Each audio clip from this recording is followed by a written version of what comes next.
Agora, eles eram inteligentes demais para crer numa mensagem tão simples. Ela não era polida o bastante para as pesquisas científicas que eles tinham. Não era brilhante, a mensagem não era o suficiente para o programa educacional deles que tinham naquele dia, está vendo? Eles tinham estudado para saber que havia um Deus e estudaram para saber que ele era grande e tentaram se engrandecer com ele, quando a maneira de subir é sempre para baixo.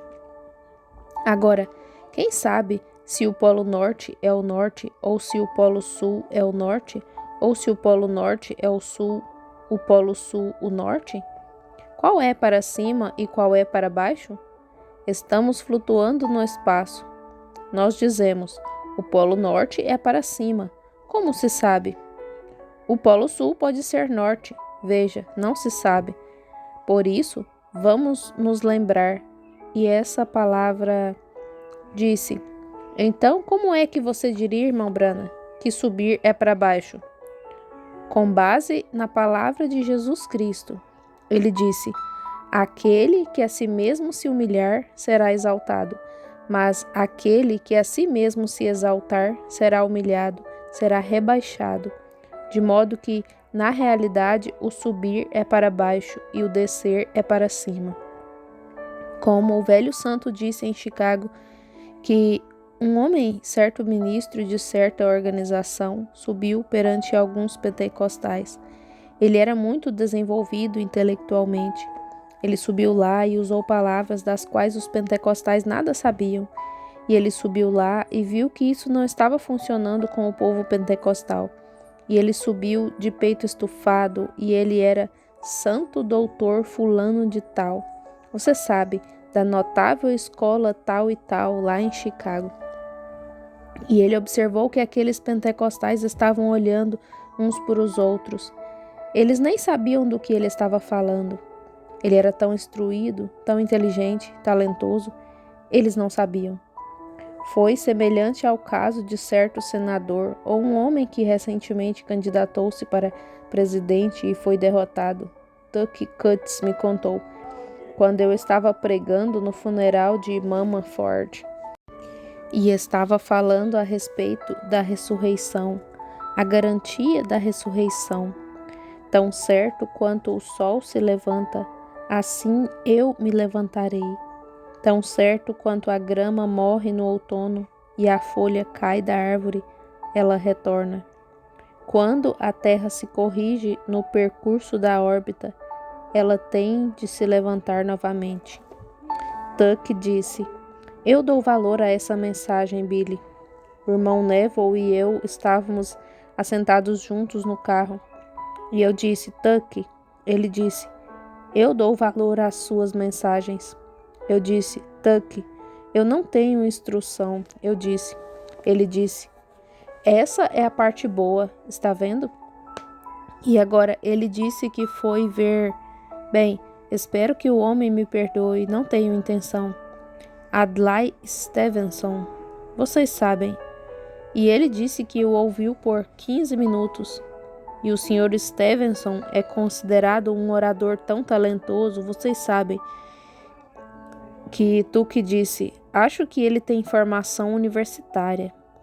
Ele disse que se sentou lá e cochilou, e disse que, ouvindo-o, cochilou em 15 minutos, mas disse: com formação universitária, eu não entendi quase nenhuma palavra que ele disse, de tão polidas que eram. Ele disse: o irmão nunca me viu dormindo em um de seus cultos, viu, irmão Branham?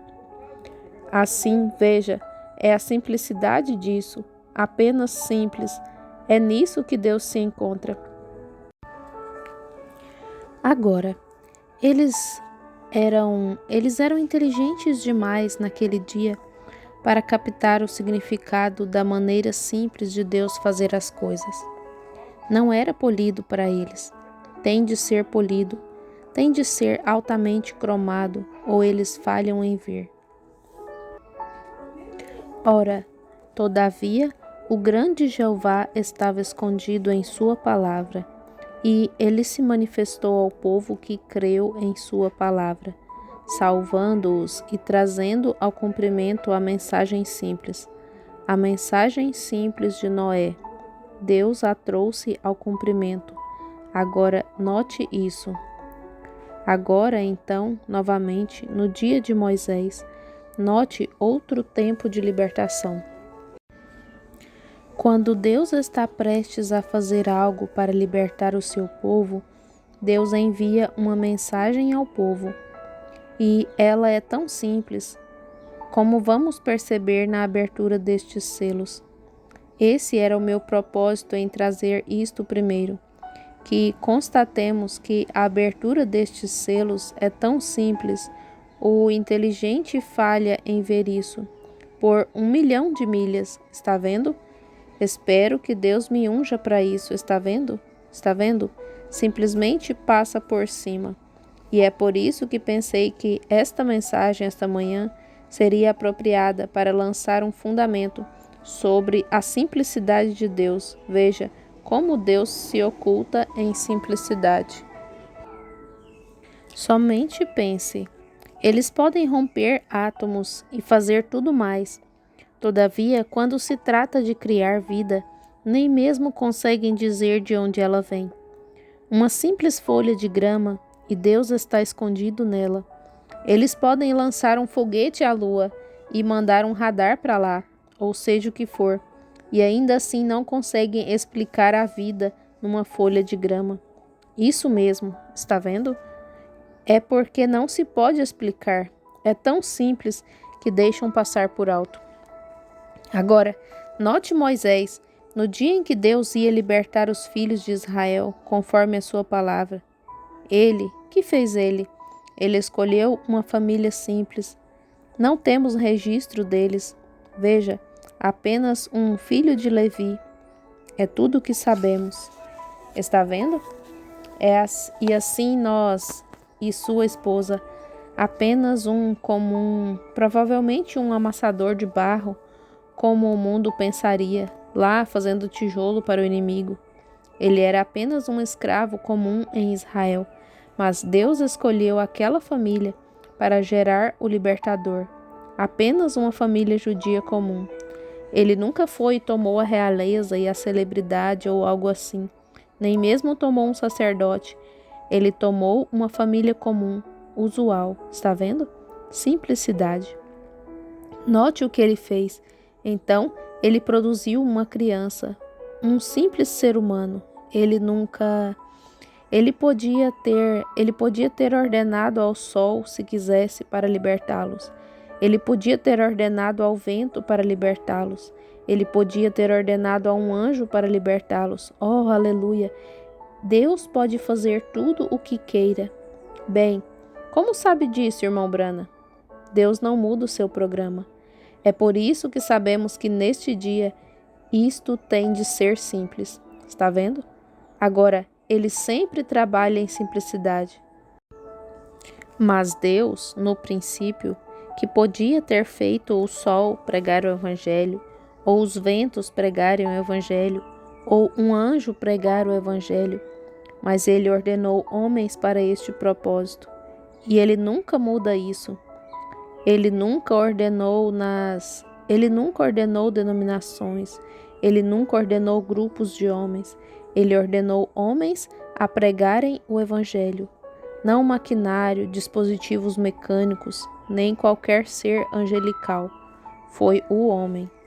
E quando ele trouxe libertação para o povo lá, ele enviou um simples ser humano, nascido de uma família simples, num bando de escravos. Oh, que coisa! Que Deus ele é, revelando-se em simplicidade. Agora notem, e ele fez que ele fosse treinado em sabedoria mundana, de modo que pudesse falhar e mostrar que não é por meio de sabedoria que chegaremos a ser libertos. É por fé que somos libertos. Ele o deixou ir e adquirir tal instrução que ele podia ensinar sabedoria aos egípcios. Ele era tão inteligente. Deus estava com aquela família simples que não sabia, talvez, nem assinar o próprio nome. E Moisés foi instruído ao nível mais elevado, com tão grande cultura que podia ensinar sabedoria aos professores. Ele podia ensinar os gênios, sim, e Deus deixou-o ficar daquele jeito, de modo que pudesse mostrar-se em humildade, para mostrar que sabedoria não tem nada a ver com isso. E Moisés falhou miseravelmente em sua genialidade.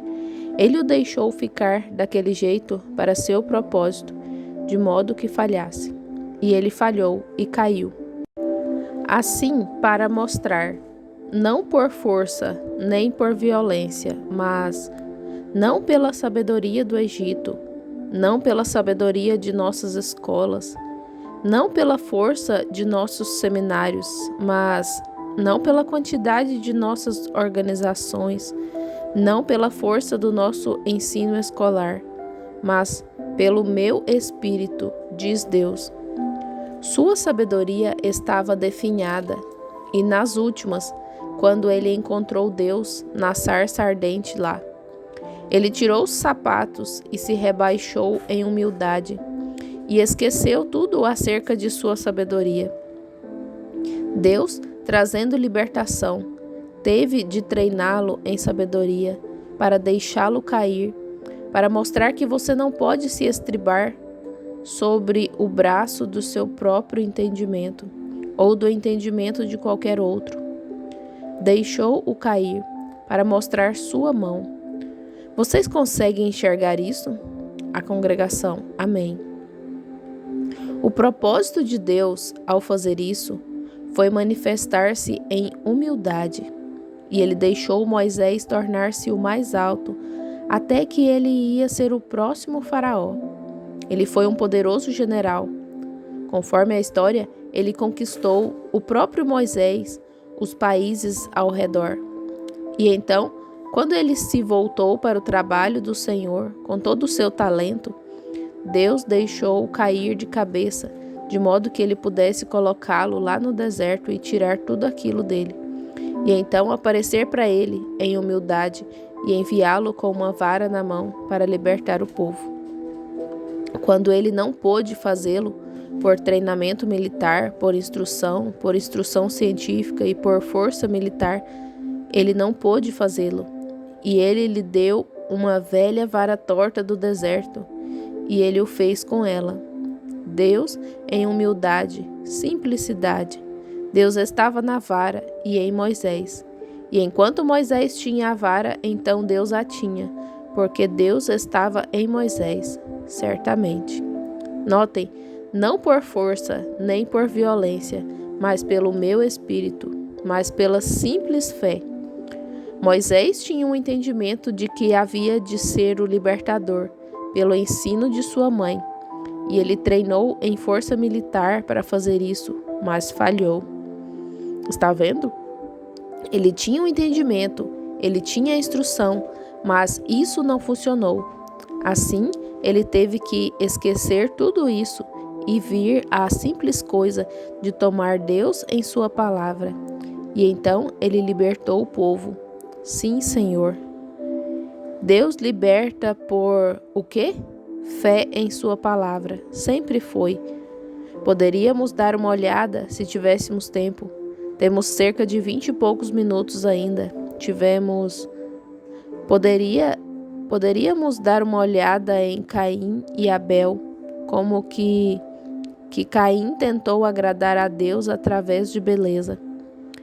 Em outras palavras, as pessoas pensam, por grandes congregações bem vestidas, por um sacerdote com ministros de toga e corais de toga e toda a exterioridade, que isso agrada a Deus. Pode ver de onde isso procede? Caim tentou a mesma coisa, e ele construiu um altar para si, sem dúvida que o fez formoso.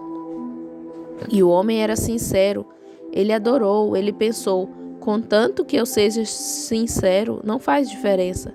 Faz diferença. Você pode estar sinceramente errado. Note, ele construiu esse altar e ele provavelmente colocou flores e o enfeitou, colocou belos frutos e pensou, Certamente que um Deus grande, santo, limpo, formoso, aceitará este sacrifício. Mas veja, ele o fez com sua própria sabedoria. Ele o fez por seus próprios pensamentos. E assim é hoje. Eles o fazem por sua própria sabedoria, por seus estudos, por sua instrução e éticas que aprenderam. Mas Abel, por uma revelação, pela fé, ofereceu a Deus maior sacrifício. Nada limpo nele, ao que parecia, humanamente falando. O animalzinho, e agarrando-o pelo pescoço e enrolando um cipó nele assim, e arrastou-o até o seu altar. Não havia nada tão bonito nisso.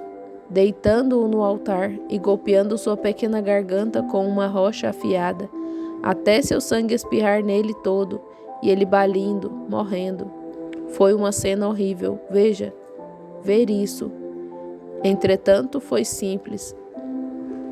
Em simplicidade, ele sabia que tinha nascido do sangue de sua mãe e seu pai, nascido do sangue de sua mãe, pelo sangue de seu pai, e foi sangue que causou a queda, de modo que era sangue que levaria de volta. Assim, ele ofereceu a Deus maior sacrifício, porque lhe foi revelado. E alguns dos irmãos hoje pensam que eles comeram maçãs e peras. E vi a coisa mais radical outro dia no jornal. Disseram, agora provaram que não foi uma maçã que Eva comeu. Isso, eu acho que eles afirmaram. Foi um damasco. Assim, veja, de onde veio esse espírito? E disseram que Moisés, na realidade, nunca atravessou o Mar Vermelho, que foi um monte de junco lá, um mar de junco.